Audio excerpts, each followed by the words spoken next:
What's up guys, welcome back to the Daily Stock Picks, and in this video we'll be going over this article to decide whether you should be buying Nvidia stock right now in September 2020 according to this article by Investors Place. So what I'll be doing for you guys is I'll be reading over this article with my beautiful voice in order to save you guys some time and give you a heads up on your research. And we'll be commenting and we'll be conducting my own quantitative analyses to see whether Nvidia stock either belongs in our dividend portfolio or our value portfolio by using this checklist. So if you guys feel like being amazing, make sure that you smash the like button for the YouTube algorithm. I know it's a little bit soon to ask for that, but I hope that this video gives you a lot of value and saves you a lot of time. And without further ado, let's get this video started. So powerful graphics technology will move the needle for Nvidia.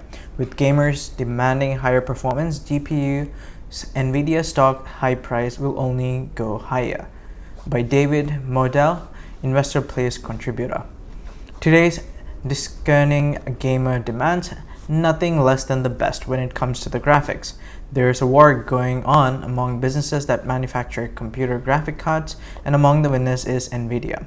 The proof is in the pudding, as Nvidia stock has been on a tear in 2020 despite the novel CVPD. If you haven't played any video games in a while, you might be amazed at how far they've come in terms of graphics.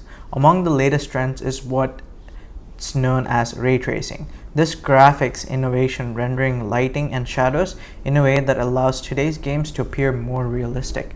As the graphics card battle heats up, investors should count on Nvidia to help develop better and more powerful components. Indeed, the company is already upgrading its graphics card offerings, making it more difficult for competitors to keep up, not to mention steal Nvidia's share of the market. Now, a closer look at Nvidia stock. So traditional value-focused and income-oriented investors might be bothered by the following stats. First of all, Nvidia stock has a trailing 12 months price to earnings ratio of 101.24, which is admitting rather high. So it's basically not a value pick just by looking at the price to earnings ratio, right? But there are also other fundamentals that we can look at in order to determine whether it's a good company to buy or not. So then there's Nvidia stock's paltry forward annual dividend yield of 0.12%. With that, it's important to keep in mind that you can only earn substantial returns on Nvidia shares if the price keeps going up. At the very least, we can say with confidence that the bulls are firmly in charge of the price action in Nvidia stock. At the beginning of September, the shares were trading at close to $575 a piece. That's quite a bit higher than the February pre-pandemic peak of around $315, raising the bar. Is the stock still a good buy then? It would be worth owning at nearly any price within reason if the company can retain its leadership position as a graphics card innovator. In order to meet demands of today's finicky gamers, Nvidia is releasing its state-of-the-art RTX graphic card series. With this, Nvidia is embarking on what CFO Colette Kress has categorized as the powerful upgrade cycle among gamers. CEO Jensen Huang even went so far to say about the RTX graphic cards, there's never been a giant leap like this. And RTX brought both artificial intelligence as well as ray tracing to PC gaming. RTX, it's a home run. We really raised the bar with the computer graphics. The games are so beautiful, and it's really the next level. So the Nvidia CEO won't win any points for modesty when it comes to RTX graphic cards. But why be coy when you might conceivably be the best product in the business? More games, better components. Besides, it's a great time to be a mainstay in the video game components business. The lineup of games to be released during the upcoming gaming season is impressive. Star Wars, Squadrons, Marvel Avengers, Assassin's Creed, Valhalla, Cyberpunk 2077, Spider-Man Miles Morales, Crash Bandicoot 4, and Watch Dogs Legion. It's perfectly fine if you're not watering at the mouth over these game titles. Just know that there are hordes of gamers out there ready to pay a premium price for these releases. Moreover, if any graphic cards can handle the intense requirements of these modern games or modern titles, it would be the RTX series. To facilitate this, NVIDIA RTX graphics cards utilize Turing architecture. This helps to render ultra-realistic images on the screen through a process known as deep learning supersampling. Thus, it leverages artificial intelligence to enhance NVIDIA's already robust components. The bottom line: traditional investors don't have to consider NVIDIA stock cheap if the PE ratio bothers them. Yeah, this guy just read my mind. So understand though that there is nothing traditional about NVIDIA. The company stays on cutting edge and old school metrics. Notwithstanding, there's plenty of value in that. Okay, so now in order for NVIDIA stock to meet our dividend portfolio, it basically needs to meet 4 of my rules or principles. And these 4 principles are something that I've taken out of or like modified based on these 3 books that I've read: Dividends Still Don't Lie, Get Rich with Dividends, and The Ultimate Dividend Playbook, which I highly recommend checking it out. The next one, these are the rules. The rule number 1 is that the current free cash flow must be positive, meaning that the company is able to make positive cash flows rather than showing it in the income statement as a net income. Number 2, the dividends that are being paid out should not be more than 75% of the current free cash flows, meaning that we need to make sure that the company has at least 25% of its free cash flows with the company itself rather than paying out as dividends, so that we know that the company can reinvest it back into the business, maybe acquire other businesses or take over other businesses, or pay off the long-term debt if it needs to. And the rule number 3 is that it needs to have a consistent dividend growth history of at least 5 years. If you want to be on the conservative side, you can consider 10 years or more. So having a dividend is the main criteria, and we want to be investing in companies where the company's main board of directors' main intention is to consistently pay out its shareholders at a consistent rate, right? And rule number 4 is our buy criteria. We'll only be buying a particular company if the current dividend yield is greater than or equal to 5-year dividend yield average. We'll be having a look at it shortly. Now let's have a look. So for this information, I like to use Y charts, as you all know, because it does a really good representation of the financial information as a visual format.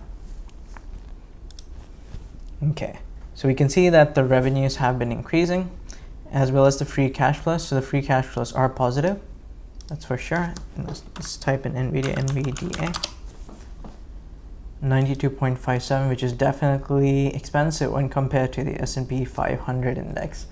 And now let's calculate how much of the dividends is being paid out. 0.390 divided by 4.272. That's around 9%. So around, let's just round that off. So 10% of the free cash flows is being paid out as dividend, meaning that the remaining 90% can be reinvested back into the business. So definitely a good amount of healthy dividend cash flow that's being provided to its owners, along with sufficient balance it's retaining into the company. Looking at this, we can see that NVIDIA has been paying out dividends since 2013, but it hasn't been increasing the dividends. As a result, I wouldn't be considering this as a dividend portfolio. Don't get me wrong, NVIDIA might be an excellent company, but if it wants to be in a part of our dividend portfolio, it needs to have at least 5 years of continued dividend increase, right? As a result, it can be a part of our dividend portfolio. Now, but we can still look at it in terms of a value perspective. Now, in order for a company to meet my value portfolio, this time it needs to meet 5 rules, and these 5 rules are based on these 3 books, which I highly recommend looking at. The first rule is that the return on invested capital must be greater than or equal to 10.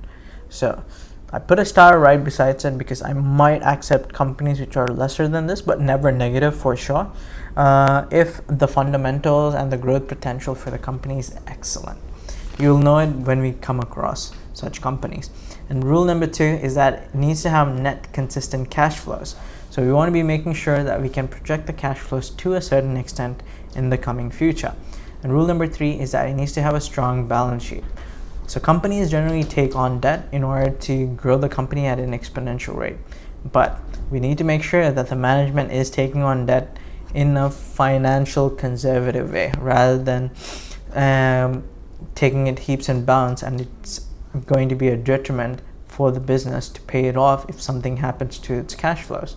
So generally, as a rule of thumb, it's always good to look for a long-term debt which can be cleared off within 6 years or less. That's what I look for. Rule number 4 and rule number 5 are our buy criteria. So we only want to be buying the stock when it is at least at a 20% markdown from its fair price. So fair price we'll be calculating by using the Google spreadsheet calculator, and if rule number 4 isn't met, we can definitely go for rule number 5, where the current price to earnings multiple is at least 50% lesser than the highest price to earnings multiple over the span of 5 years, and it should be lesser than the S&P 500 index. Now looking at Nvidia stock, ticker symbol NVDA.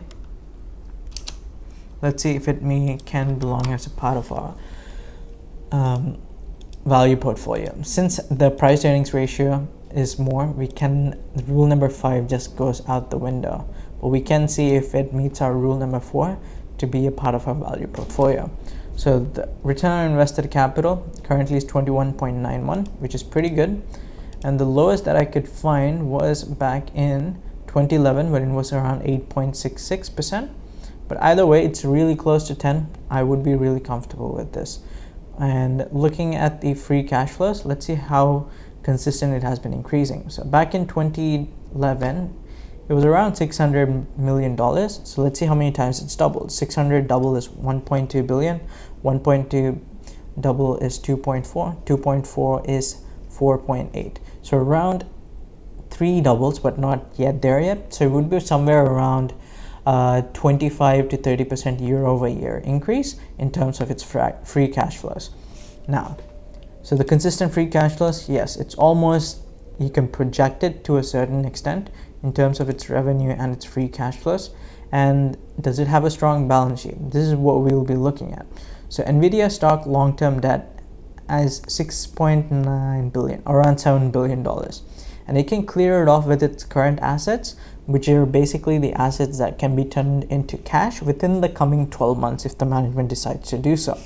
And these liquid assets are sufficient to cover the long-term debt in a sufficient manner without any issues. And so within 12 months, so it should be able to clear off its long-term debt within a single year. So that's definitely a strong balance sheet. Now let's calculate the intrinsic value of the company. So now the earnings per share is $5.44. Now we want to be calculating the price to earnings ratio at which Nvidia has been trading at over the past 5 years, 16.97, and the maximum was 105.49. Now, what are analysts estimating that the company can grow at for the next 5 years?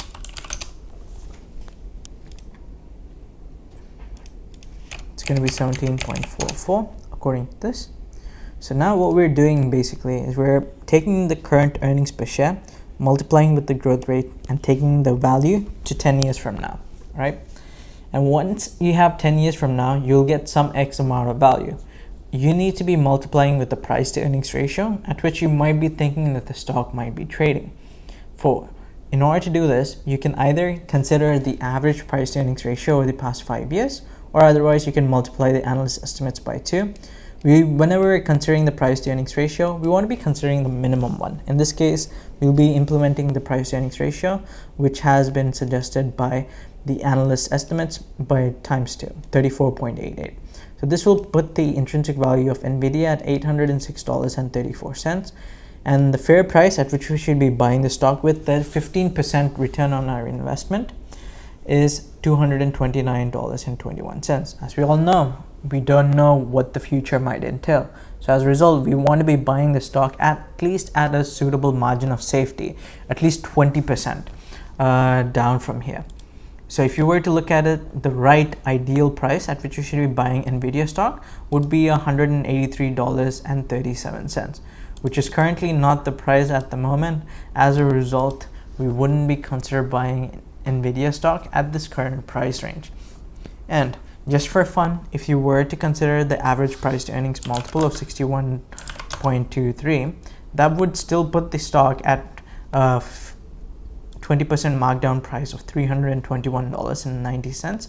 Based on the current valuations, I believe that Nvidia stock is a little bit expensive when compared to the rest of the market.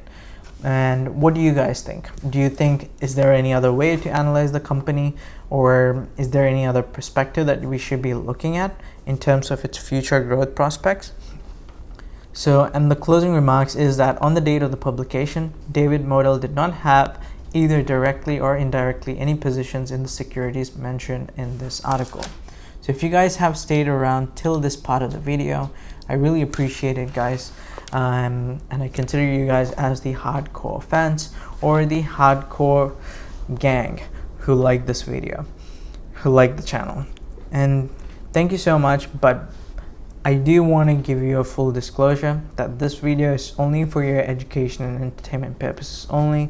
There is no guarantee that you will earn any money using the techniques and the ideas mentioned in this video. This is not financial advice. Please consult your financial or tax professional prior to making an investment in these companies.